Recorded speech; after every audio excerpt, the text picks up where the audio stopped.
Eventually I'm going to start one of these videos and we'll have real college football to talk about, not just predictions or projections or conversations that we want to have with our buddies at 1:30 in the morning as we're finishing up our last beer at the bar, but things that occurred on Saturdays that will determine what happens in the regular season.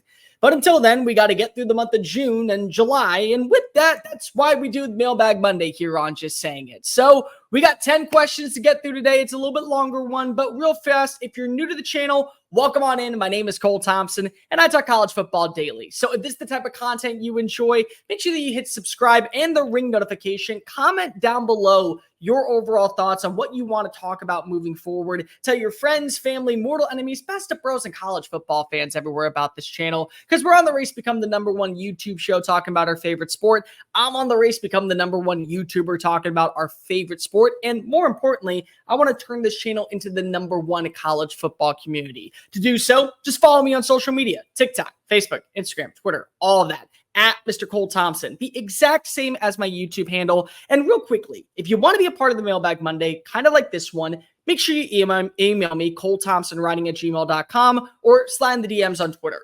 So the reason why this Monday mailbag is a little bit longer is because I am going to be out of town for the next several days. So real quickly, happy 69th birthday to my father. We are going to celebrate him out in San Francisco, go catch a couple of baseball games. And so I want to make this a little bit longer because if I cut these videos up, and it helps me get content out throughout the week. So it's 10 this week. I had 13 questions. Don't worry. I actually have 3 other videos coming out on Thursday and Friday with those. So let's dive right into it. The first one, it comes from Harry in Tuscaloosa. Which major college football coordinator will take over a Power 4 or Power 5 program in 2025? This is really interesting to me because I got 4 for you. Let's start off with the first one. Will Stein in Oregon. He's got to be on the short list. When you saw a change of personnel when Kenny Dillingham went to Arizona State, many people thought, well, maybe we'll get back to the original Bo Nix, the one that struggled out in Auburn. Nope, he only got better, and that's because of the intricate offense and the direct style of play that Stein produces on the regular. You had 1,000-yard receiver from Tez Johnson, 1,000-yard receiver from Troy Franklin, and the expectations are basically going to duplicate themselves in Eugene despite going to a new conference, bringing in a new quarterback, and bringing in a new #1 wide receiver with Texas A&M's Evan Stewart. So if he ends up posting similar numbers that he did in the Pac-12 with this Frankenstein monster offense that he's created over the last year and a half, and he's able to go ahead and duplicate that same success in the Big Ten where 11-1, 10-2, college football playoff #5 seed, you're hosting a game out in the zoo, Eugene, early mid-December, cold, windy night. He's going to be on a short list of candidates. Absolutely, he should. He's one of those rising names that we continue to hear about. He's somebody that I would keep definitely on your radar this year. Another name, easily, Glenn Schumann. Death, taxes, somehow Kirby Smart's assistants getting recognized for jobs. And it's usually the defensive guys because if they come in and they take over the guy that just left and got a job elsewhere, and they continue to keep the pace moving. Dan Lanning was not the play caller, but he did have a major influence on that defensive front. And he turned out future first-round pick after first-round pick after first-round pick. But the main reason why you like a guy like Glenn Schumann is the same way you like Dan Lanning. They learned underneath 2 different masterminds at their craft defensively. One at Nick Saban, because Glenn Schumann was an assistant on staff in Tuscaloosa. Didn't play football, but did walk on over there. And then underneath Kirby Smart, who's done exactly everything that he's needed to revamp his defense, where they're top 5 in almost every conversation each offseason. So you look at Glenn Schumann, he was well respected last year in several head coaching searches. His name was brought up consistently. It's going to be hard pressed to say that he won't once again be on that candidate pool of teams in the Big 12, maybe the ACC. But he's got a good job down in Athens. So he doesn't have to take it if he doesn't want to. It's got to be a top 5 defense. They're going to recruit a top 5 level class next year. And in large part, he's still going to be able to learn as a young 30-year-old what it means to be a great coach, to be able to take that whenever the right opportunity arises. An opportunity that should arise next year, and it may even come in the SEC, depending on another question that we ask, Kirby Moore at Missouri. I really loved the addition of Kirby Moore. And the reason why was because of, #1, it showed humility with the guy in Eli Drinkwitz. Realized that his offensive identity wasn't working in Columbia. So what's he do? He goes out and he makes a smart move with a guy that has some bit of NFL experience because of his brother Kellen, and also has a great identity of understanding quarterbacks. Numbers prove it. Go 11-2 last year. You have a great year from Brady Cook. Their offense is humming beyond belief. And it's the same offense coming back this year, very quarterback friendly. And the expectations are through the roof at Faurot Field because of what is returning, including your offensive coordinator. And he could have probably gotten a job elsewhere. He probably could have been on a short list of candidates for any major location in college football because of what he did. And he stuck around. He's bought into what Missouri is preaching. And if they go on a playoff run, everyone's going to be looking at him and saying, well, you know what? This is somebody that was able to take a quarterback that struggled in an offense that was supposed to be really, really good when it was at Appalachian State. And he got him to a college football playoff and a couple of wins away from a national championship. Maybe he can do that with better resources, better allocation, and maybe lesser expectations. There's a team that we're going to mention a little bit down the line that might be in the works for a head coach next offseason. Don't be shocked if Kirby Moore's on the short list. And here's a surprise one that I know nobody else is going to say. But if you don't know the name Elijah Robinson, you better learn it. He just got hired as the new defensive coordinator at Syracuse. And Syracuse has been the talk of the town among college football sickos for like the last 3 or 4 weeks for some reason. Fran Brown, everyone's talking about him as a recruiter. Everyone's talking about him as an innovator, leader of men. Well, the same thing could be said down in College Station about Elijah Robinson. He was able to continue to keep pace down the stretch and kept things interesting in that first half against LSU when Jimbo Fisher was fired. He then makes things interesting against the Doak Walker Award winner and Ollie Gordon in the Texas Bowl. And the reason why a lot of people were buying hype into Texas A&M when Mike Elko was hired was they all thought Elijah Robinson was staying on staff, not just as a recruiter, but also as a potential coordinator. Ultimately, he got a job to be able to be paired up with a friend back in a location he knows extremely well. And it wouldn't shock me if all these new defensive additions added into Syracuse, this is an Orange team that actually overexceeds expectations. Now, what are expectations? Like 8-4, 9-3? Probably not. I'm thinking more so 6-6 and 7-5, and then they get to 8-4, and they have a top 30 defense and a top 30 scoring unit, and they do a good job in the secondary or a great job in the pass rush with veteran talent. That's going to be a reason to believe, well, he's recruited elitely down in the South. He knows how to develop defensive linemen. He knows trench play. Why are we not having Elijah Robinson on a short list? That's just my name that I would absolutely be keeping a short eye on, along with the other 3. Next up, Zach in Jacksonville asked, ideally, what is the ceiling and floor of Ole Miss in 2024? We talk a lot about Ole Miss on this channel. I know that. You know that. We're not going to spend a lot of time dicing through why I love Ole Miss so much, but the ceiling has to be 12-0, right? Like it has to be. That's the ceiling. Do I think it happens? Probably not. They're potentially going to drop a game at some point, but you go back and you listen to the conversation that Lane Kiffin had internally after that Georgia game when they walked into Athens and they had it 7-7 in the first quarter, and then Georgia smiled and they said, okay, unleash the dogs, and they did. And they ran rampant all over this Ole Miss Rebels defense, and they said, you want more? Okay, we're going to do it more in the second half. And then Ole Miss had uncle, and they said, no, we gave you a break, and you did not want it. You said that you could hang around. So Lane Kiffin goes and says, we got to better our defensive line. We got to better our offensive line if we want to contend with the Alabamas and Georgias of the world. They added 6 offensive linemen this offseason, including a starter in Diego Pounds from North Carolina. They add in arguably the best defensive tackle prospect in Walter Nolan, who was the #1 defensive prospect in his recruiting class in 2022. They get Princely Uwin Manley-Ellen to come on in. JJ Pegas is back. Jared Ivey is back. Not to mention on what you did at the running back position. There's sometimes a world where I live in where I believe quality is better than quantity, especially in journalism. Like, people these days are all about seeing a million pieces of work. Well, if it's all cardboard crap, it doesn't really matter. I'm not going to want to read anymore. But there is sometimes where you do need quality when you lose the quality of running back like Quinshon Judkins. And so that's like what Lane Kiffin did. Oh, we got a running back that can work on third down. Cool, we're going to bring him on in. Oh, we got a guy in Henry Parrish that knows our offense and has a relationship with Keith Smith. Okay, bring him on in. Oh, we're going to bring in yet another guy from the SEC and Logan Diggs. Oh, he's hurt. No worries. We'll be fine without him. And so the quantity at running back should make up for the lost numbers that you will have in place of Quinshon Judkins. They bring back a superstar quarterback in Jackson Dart. He's one of my favorites to go to New York and hoist up the Heisman Trophy.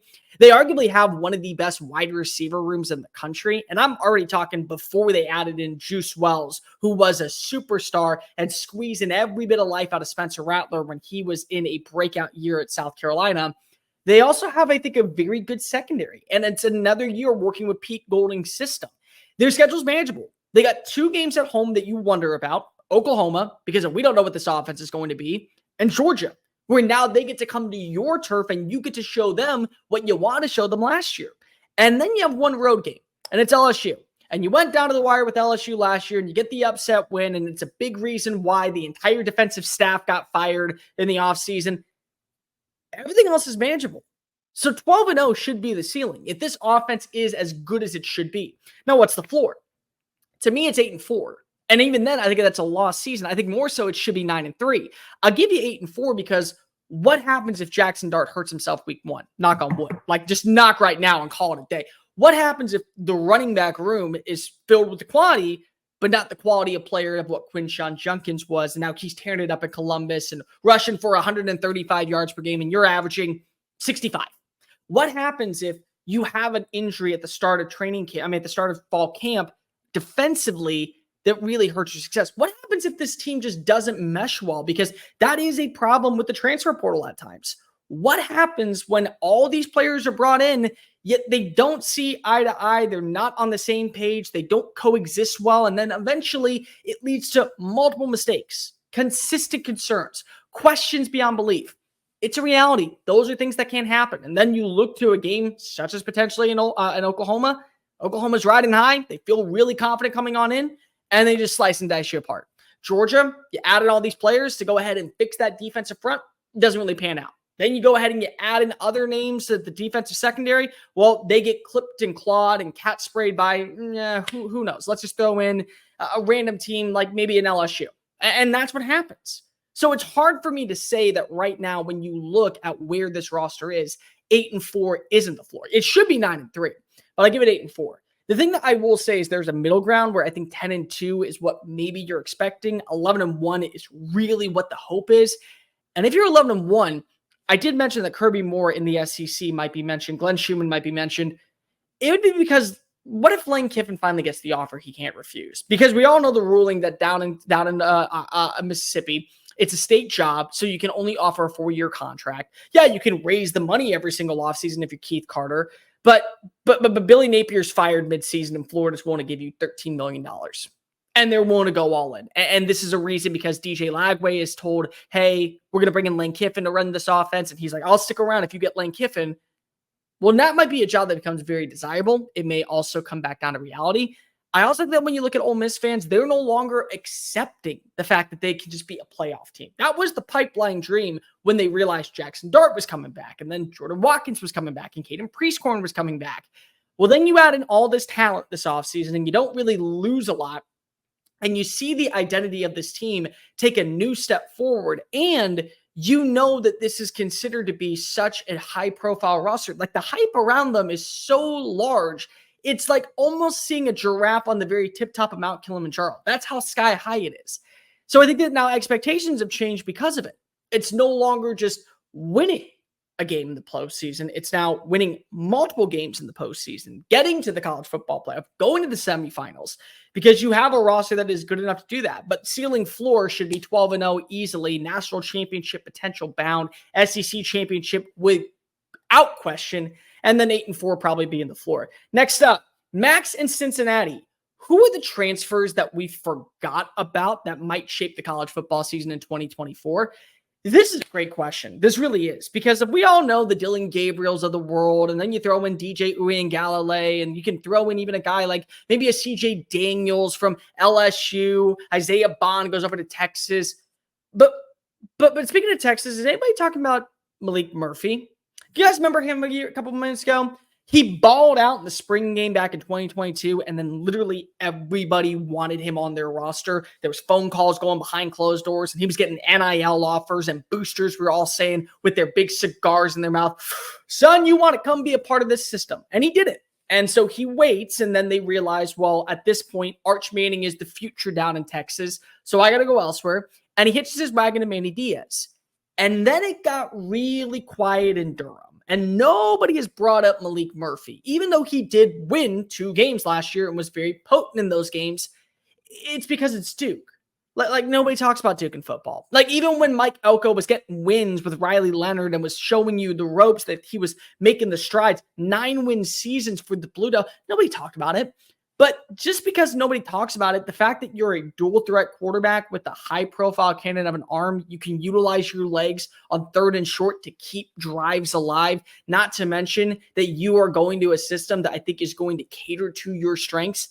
Maybe Duke isn't a team that we're talking about going to a college football playoff, but they are a team that is going to be playing multiple ACC contenders. And if Malik Murphy lives up to the expectations of how he did when he was in Steve Sarkisian's offense, well, at worst, we're talking about this guy being a spoiler. Maybe not an elite playmaker in terms of what you're looking for with the overall upside, but definitely a guy that's going to come on in right away and give you that oomph that gives you a new era of Duke football. Speaking of quarterbacks, Max Brosmer. Anybody remember that name? FCS quarterback from New Hampshire, was phenomenal last season, threw for over 3,400 yards. He had like 29, 30 touchdowns at New Hampshire. Well, now he's going on into PJ Fleck's offense out in Minnesota, and this was one of the worst in college football last year. They were disgustingly bad. And I do think that when you look at what Minnesota is, they're always in that conversation of maybe not tier 1, but certainly low tier 2, high tier 3 of the Big Ten. They may be a team that, once again, we're talking about just like Duke. Doesn't get to the college football playoff, but certainly is a reason why you get upset. Speaking of Big Ten, let's stay there for a minute. James Madison lost Kurt Signetti, and they also lost like 14 players all to Bloomington, Indiana, including Elijah Surratt. This was a guy that last season averaged 14 yards per play. He was the number 1 receiver for this offense underneath Jordan McLeod. 82 receptions. I think it was like 1,200 receiving yards, 8 touchdowns. Well, it's a similar offensive identity that's going to be right in Bloomington that he knows extremely well. And they also bring in a quarterback by the name of, why am I blanking on it? It's the Ohio kid, Curtis Rourke. He's going to be, I think, a really good fit for Signetti's offense. So basically what really worked out for the Dukes is now hopefully going to work for the Hoosiers in 2024. So I'm really interested to see what this is. And speaking of Dukes, we're not going to talk about Duke, and we're not even going to talk about the Dukes, but we are going to talk about a former Duke player, Jordan Waters. He's now going over to NC State. Last season averaged 5.4 yards per play, 819 yards, 12 touchdowns on the ground. He's now going to an offense that knows how to utilize the rushing attack. Depth, taxes, somehow Dave Duran having a great running back room. And they also have a very good offensive line returning to Raleigh this upcoming year. The other part, they bring in Grayson McCall at quarterback. This is a year where everyone's talking about NC State as like being that sleeper team. I don't consider them a sleeper at all. If you were to ask me, Miami is clear-cut number 1 in the ACC, and then you go to tier 2, and it's like Florida State, and you could probably throw in Clemson because at least Vegas thinks so. I'm not entirely done with them either. And then you throw in NC State and you say, well, they're returning a lot of talent offensively. They have a pretty decent defense, and they always seem to produce defensive linemen. And now they're bringing in a running back that last year cooked and carved up ACC units on the regular. What are we missing with the term sleeper team? No, you should be paying very well attention to what the Wolfpack are doing in 2024. A couple other names that I want to point out. Texas is bringing in Silas Bolden, and a lot of people are saying, well, why are we not talking about Silas Bolden? Because if he wasn't on campus this past offseason? No, he was still finishing up his degree at Corvallis with Oregon State. And so he wasn't here for the spring. So when Matthew Golden was going off, and when you were hearing things about Jonte Cook, and when you were hearing things about Isaiah Bond, yeah, really cool. But Silas Bolden might end up actually being better than all of them. Straight line speed or not, the kid is a human jet. He will fly down the football field and make mincemeat out of you. He just knows how to find the open avenues, creases, and become a really big difference maker. I love what he is going to add to this offense. He's going to fill into that role alongside, I think, a Jonte Cook. there is a lot of opportunity to utilize him in so many different ways, including on special teams. So I'm excited to see what he brings to the 40 acres. I think that there's a lot of talent that is going to be in Austin that needs to step up, and that's one of them. By Job, yeah, that's a real name. You know what else he is? A real player, and a really good one. Last season played at Michigan State. He was a part of that group that all left this offseason when Jonathan Smith came on in. Well, he's going to Kansas. He's going to, let me phrase that, Kansas. Go back in time and talk to yourself about a moment where Kansas was landing premier players in the transfer portal that actually were going to be impactful. What would it be? 2007? Are we going back to Mark Mangino with the big mustache and bald heads on the sidelines? Is the Big 12 still featuring Texas and Missouri, and you have the rivalry? Kind of, for being completely honest. Not the point. The point is, when you look at By Job, the thing that really stands out about him, he's a good pass rusher. Last season, he only played in one game, but the year before, he was really, really, really up and coming. He was a high-profile prospect coming out, and he still has 3 more years of eligibility. So I think that this is going to be a really good system for him to flourish in. He's going over to the Big 12. There's question marks in the Big 12. Who stands out? Who doesn't?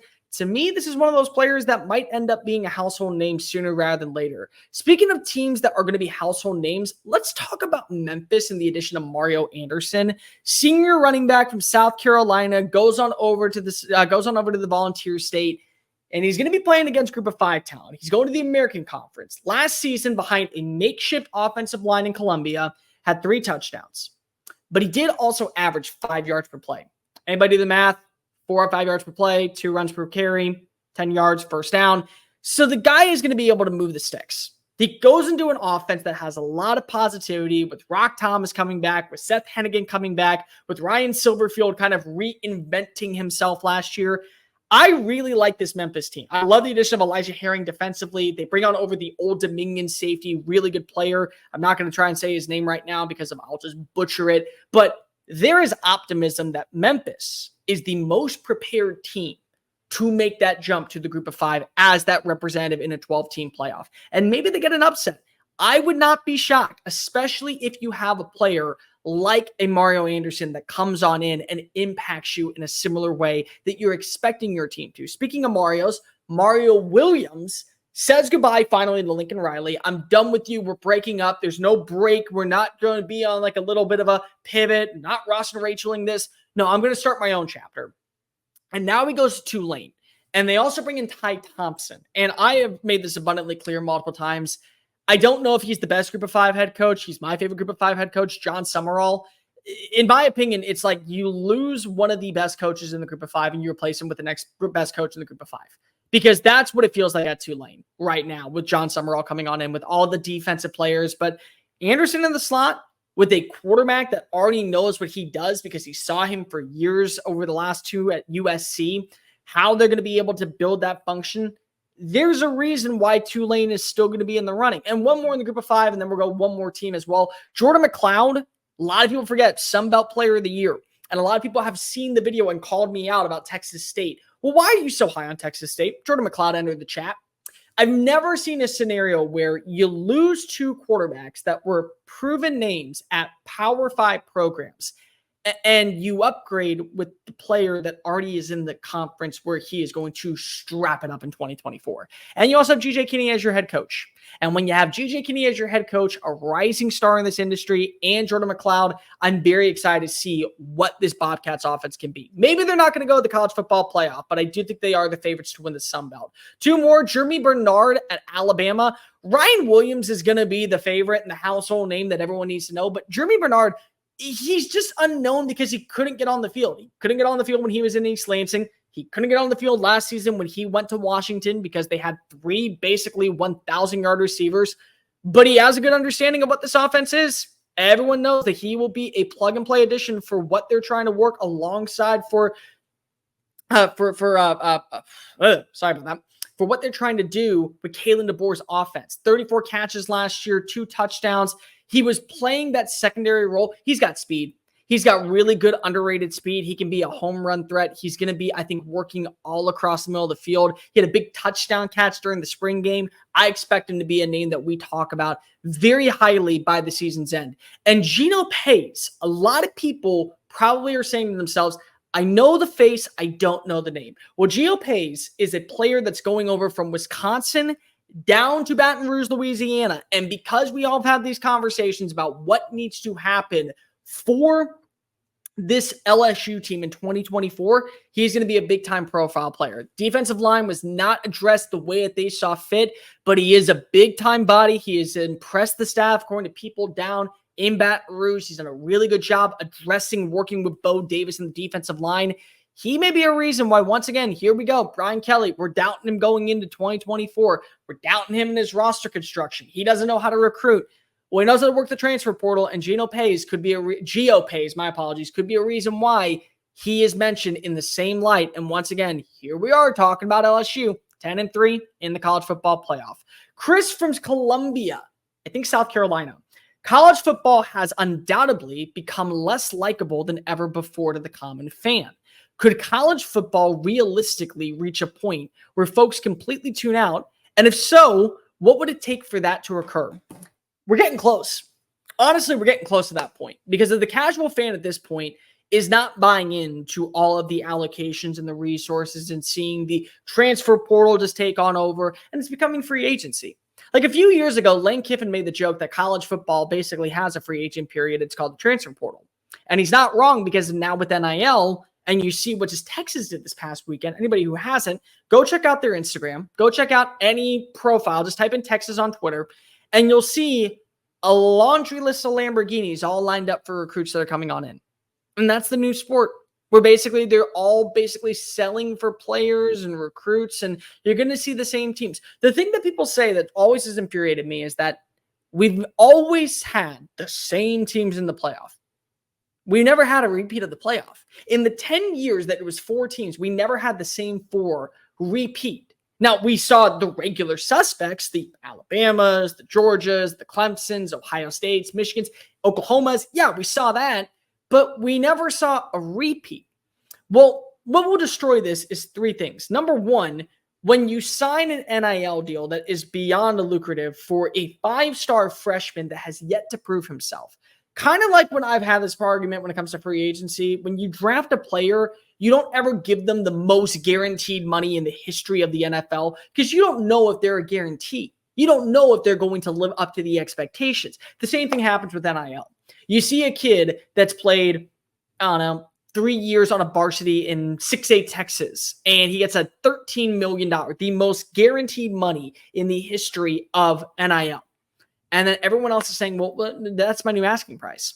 And so NIL completely destroys it. And then everything just turns into what could be the most bang for buck for me. And you'll just see players start treating it like it's the NFL, where they'll sign with a Bowling Green that can maybe offer you $8 million and everyone else on the roster stinks, but you're so good, who cares? You'll go to the NFL, you'll be a first-round pick.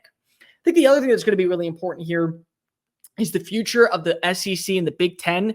So many people don't realize, but they kind of do realize Tony Petitti and Greg Sankey hold a lot of cards. Like they're sitting at the poker table with the other 2 college football commissioners. And then you also throw in the group of 5 schools, and they all have these small little chips, and they have one really good team that's like 3 blacks. And then, 3 black chips. And then you have 2 other teams that are 3 blue chips. Well, the SEC's got like 6 black chips, and the Big Ten's got like 4 black chips, and then they got like 12 blue chips, and then the Big Ten's got like 15 blue chips. Like that's what we're talking about here.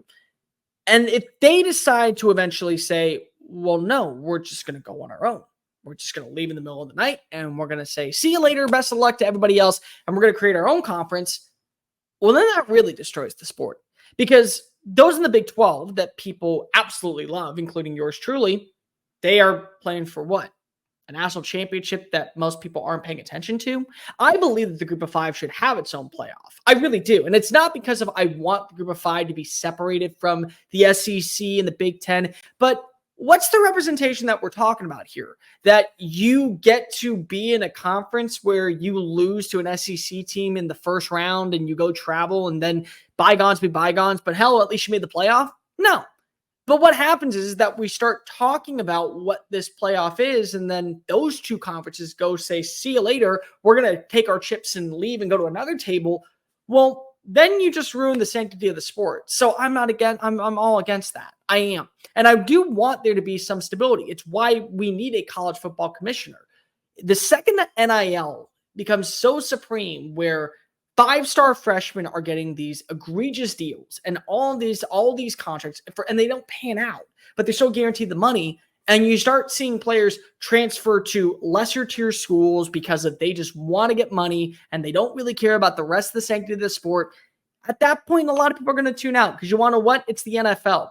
Every year, you'll see a player that doesn't really care about winning a title. They just want the most guaranteed money on their contract. So they signed a 4-year deal with the Arizona Cardinals. That's rebuilding. They don't care. They're getting paid. That's the college football. That's what makes college football so much different, so much unique, so much more dynamic, and so much more prosperous to a lot of fans. But you've already lost some casuals. The truest form, the purest, the second that you take on the NFL model and you just start ramping, completely changing the axis of the sport, it's over. It's 100% over. Logan in Dallas. Do you think Texas will struggle more now that they're going from the mediocre Big 12 to the SEC? Logan, for starters, how dare you say the Big 12 is mediocre? It's not mediocre. It's the best conference in college football. Not in terms of win-losses, program status, all that. No, but just in terms of what we fell in love with the sport, why we actually care about this conference. Yeah, it's number one. Hands down, number one.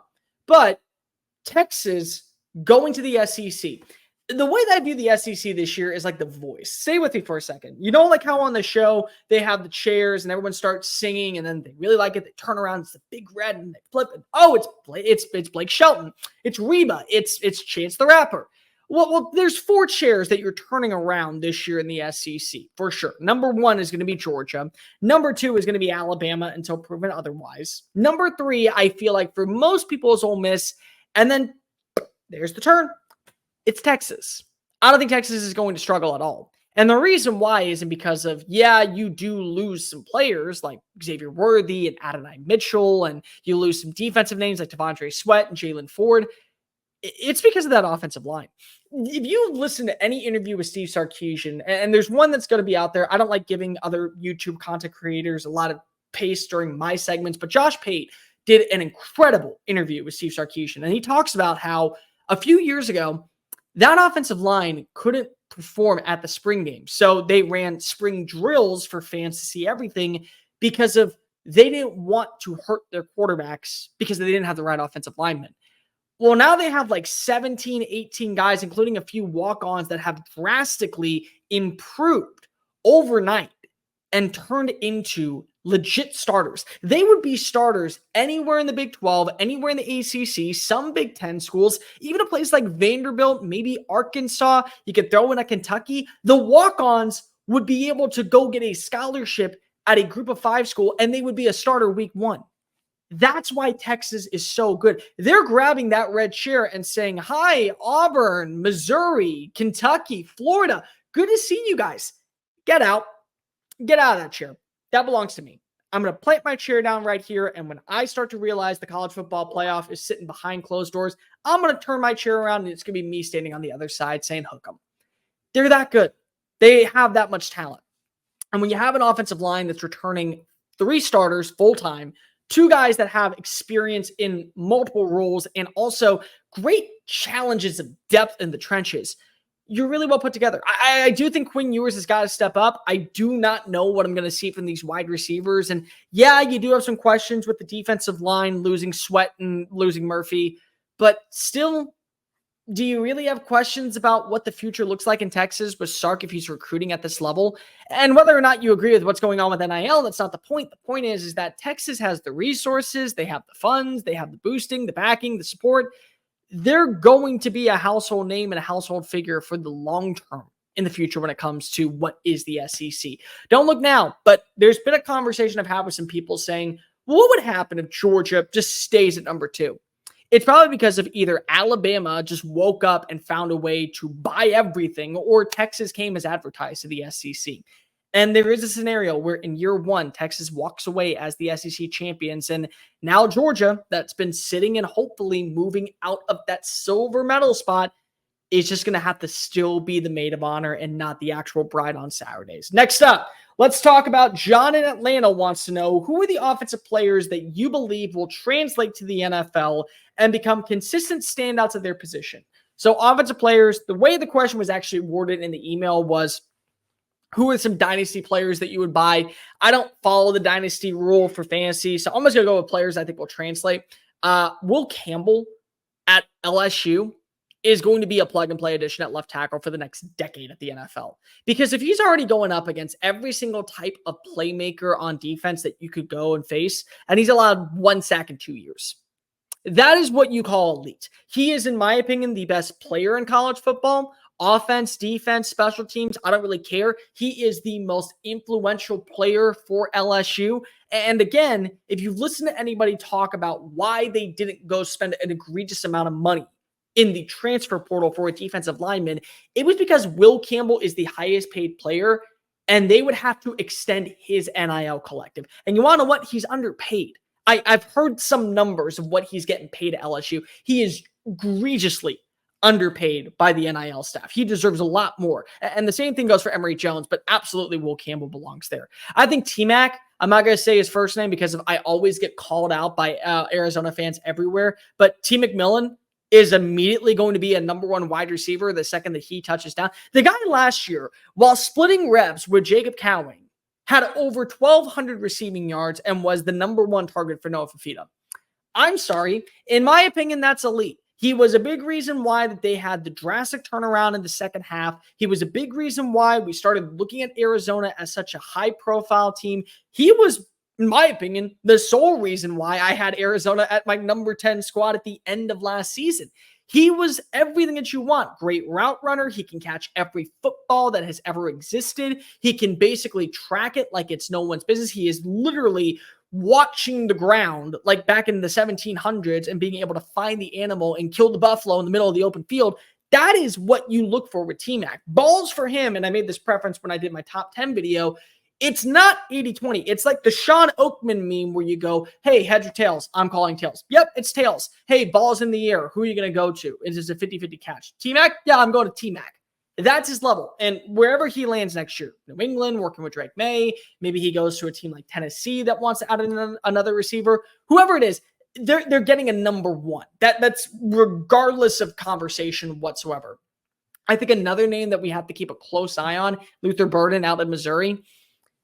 Elite route runner, elite separator. The thing that really stands out about him is his ability to make plays while under duress. His speed in the open field gradually reaches new levels, which is really, really fun to watch. I can't wait to see him getting another year working with Kirby Moore because he was the engine of that offense. Like, yeah, you look at Brady Cook, he was probably the steering wheel. You look at Theo Weiss, he was the throttle. You throw in Cody Schrader, he was certainly, I think, the brakes that was bulldozing, making sure that you didn't hurt yourself.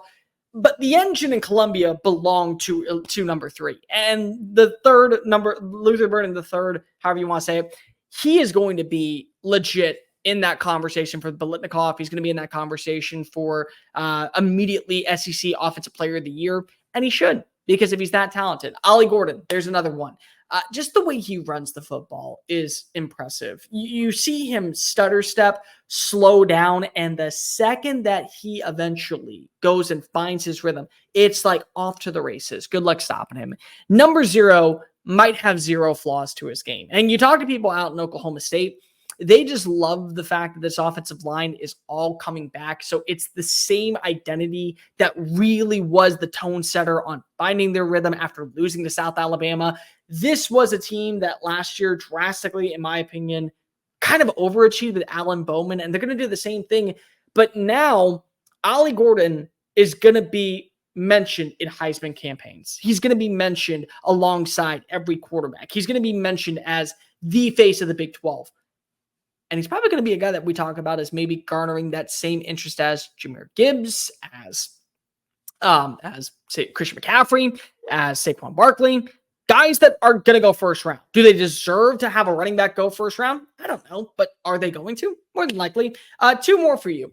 I have always loved the way that RJ Harvey plays. This is one that a lot of people kind of sleep on, but RJ Harvey is such a unique running back. He does everything that you want for this ground and pound UCF offense. He averaged over 4.6 yards per play last year. He was great in open space. He's got that physicality to him that a lot of people don't look at. And you kind of go, hey, who is that guy that's able to bulldoze over defensive tackles? Well, that's RJ Harvey. He's finding his way into the end zone. He's making it a purpose of his to easily be that difference maker. That's like one of those dudes, like Le'Veon Bell reminds me of this, not in terms of how he played, but just like you saw him get drafted in the second round. You're like, oh, cool. He'll be a fit for this team. Yeah, he was. And then he eventually became like an all-pro and a superstar and an offensive player of the year and an MVP candidate. That's RJ Harvey to me. And he's in a great system that allows him to be the best version of himself. And he also is going to be, I think, a household name in the Big 12 this year. Like, there's going to be a legit conversation down the stretch.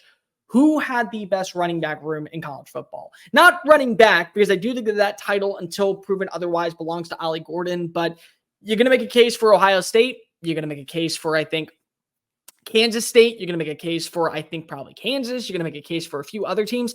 You 100% with Penny Boone and RJ Harvey have to put, I think, the UCF Knights right at the forefront. And lastly, I'm really excited to see what Caden Proctor does this year, especially because of now he goes back to Alabama. There is no more Nick Saban, so he is betting on himself. I don't know if he is the most easily translatable player, but he's got the size. He's got the footwork. You saw moments last year where he kind of came into his own. He eventually figured out what he was doing. And then he had to go up against a true great defensive lineman. And if I just said defensive players, Mason Graham would easily be my number 2 player behind Will Campbell. He had to go up against a defensive lineman that just was overpowering him.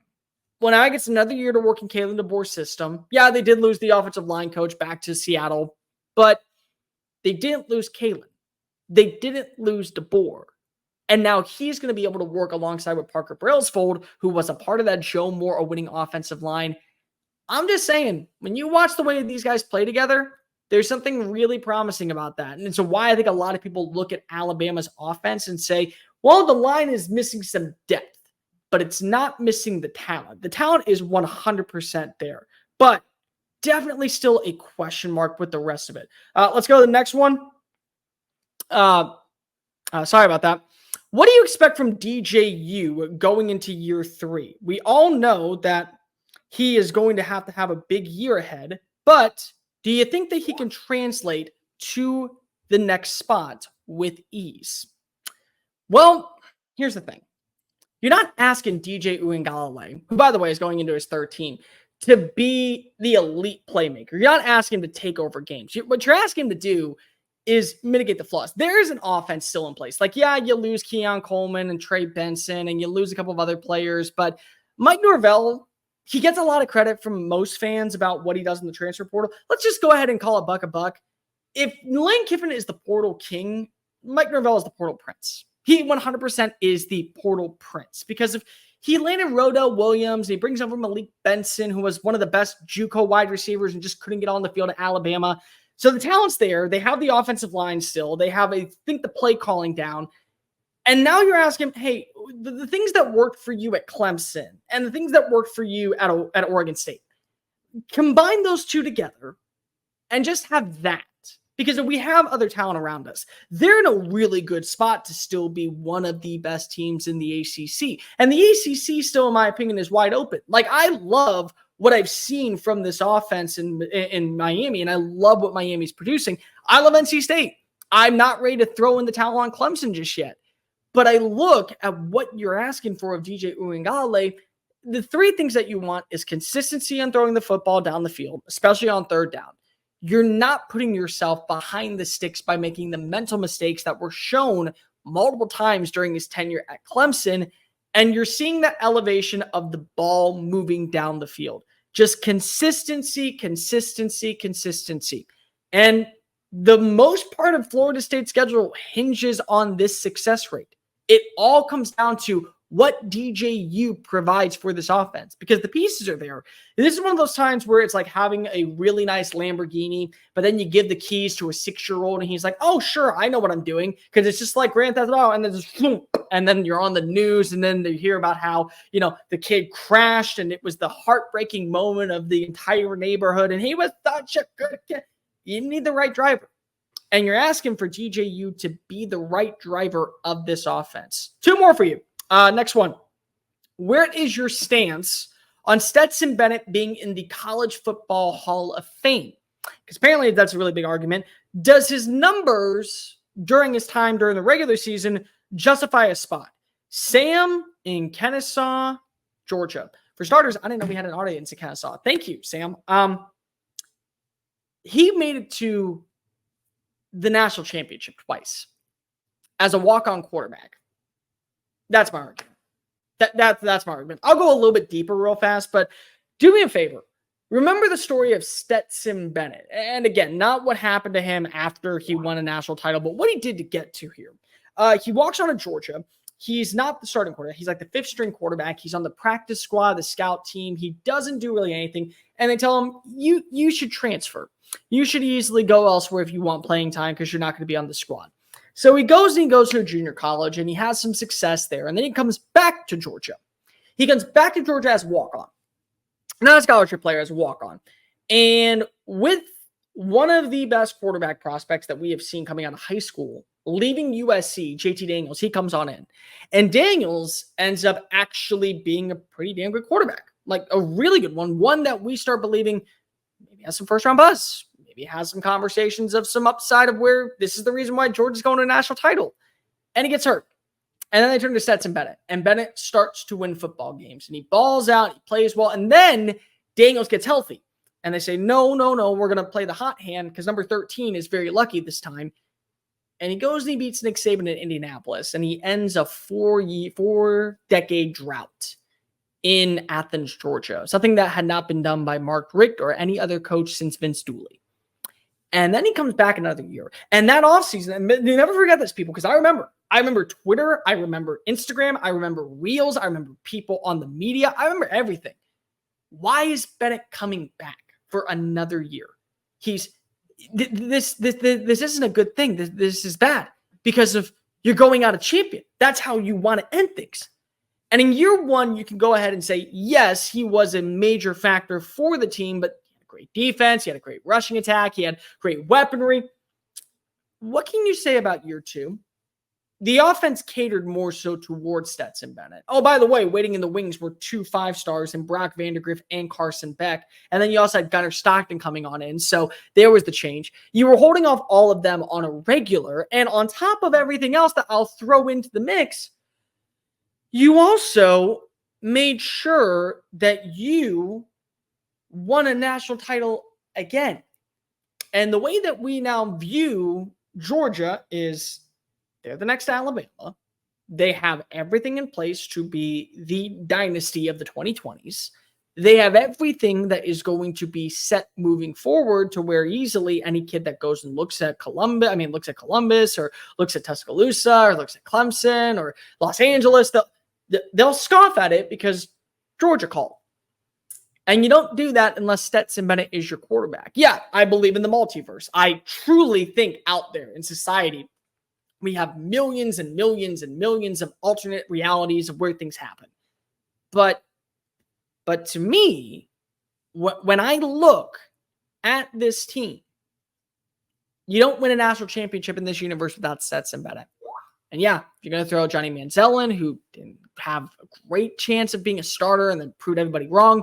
You talk about Baker Mayfield and him being able to set records at Oklahoma, him being on the come up, like all of that. Yeah, it's great, but they didn't win the national title. And if they're shoo-ins for winning because they won a Heisman Trophy, why is Stetson Bennett not a shoo-in for actually winning national championships? It's a dumb argument. It's an absolutely egregious argument. Yeah, the numbers are absolutely average to beyond compare when you talk about everyone else. But the greatest walk-on story that has ever existed resides down in Athens, Georgia, for a kid that grew up rooting for the Bulldogs and defying the odds, getting told no, having to leave the school, then come back to the school. And after he came back to the school, still wasn't the guaranteed starter.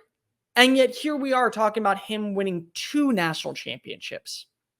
That belongs in Atlanta. And if he's not a first ballot and is not considered to be a Hall of Famer because of his regular season numbers, do me a favor. Go down to the College Football Hall of Fame and set it on fire. Because if it doesn't exist, it's not real. It's just make-believe. It's like whose line is it anyway, where the points don't matter. Because of a guy like Stetson Bennett and his accolades of what he did, defying everything, proving that what is the purest of college football, that belongs in the Hall of Fame. And if you don't think so, then I don't know what else to tell you. Two more for you. This one comes from Jake out in Biloxi. We got some good listeners everywhere today. Cole, everyone talks about the top level guys in the Heisman Trophy voting. Who is the dark horse that's not getting mentioned enough? I've already mentioned a teammate of his, so I'll just go ahead and do this one real fast. It's Noah Fifita. What if I told you that Noah Fifita is the key to keeping Arizona alive in 2024? Many of you would say, well, I hope it is. No. I mean, alive with national championship odds, alive with Big 12 championship odds, alive with all of those things. I think that when you look at what this team is, the expectations aren't changing just because if you lost Jed Fish. In fact, they shouldn't. Because you didn't lose Fifita and you didn't lose McMillan. You still have some good wide receivers that are up and coming. You have some question marks in the offensive line with Jordan Morgan gone, but not really that many. I'm not going to say that you need to put Noah Fifita in the frontline category along with, let's see, Jackson Dart, and you got to throw in Jalen Milroe and maybe Dylan Gabriel, because you also have to realize that the Heisman Trophy, voters suck. Voters are absolutely terrible. Like, I should be a Heisman Trophy voter only because I watched the game. But there's guys that haven't even covered the sport anymore that still have a say in the Heisman voting. And so how do they watch it? Well, they watch the highlights. They watch the mainstays. Jaden Daniels absolutely deserved to win the Heisman last year, but it didn't hurt that LSU was always on prime games. They always were in marquee matchups. They were always at the high level. And so when you think about that, they're going to get some say. Dylan Gabriel, you can throw probably Will Howard in the mix, even though I don't believe in it. But it's because of they play for prominent programs. The prominent games are the ones where you look at a guy like Noah Fifita, who's going to have to ball out against Kansas State, against a Utah. And they come on back-to-back weekends. And that Kansas State game is going to be on a Friday night. And that's going to be a standalone matchup. So that's going to be one on Fox that immediately eyeballs are tuning into. And then he's going to have to continue that success and put up astronomical numbers. But would it shock you? Last year, he was the reason why Arizona turned the corner. I don't think Jaden DeLora gets you to 10-3. I don't think it's even close. I think, though, when you look at this man, Noah Fifita, 5'11", but a great baller, good elusiveness in the open field, he absolutely is going to be in that conversation. Another one, Big 12, plus 4,000 odds, Jalen Daniels. Yeah. Nobody's talking about Jalen Daniels. Do you want to know why no one's talking about Jalen Daniels? Because he got hurt last year. And when he got hurt last year in an Andy Kotelnicki offense, they still went 9-4 with Jason Bean, and they won a bowl game.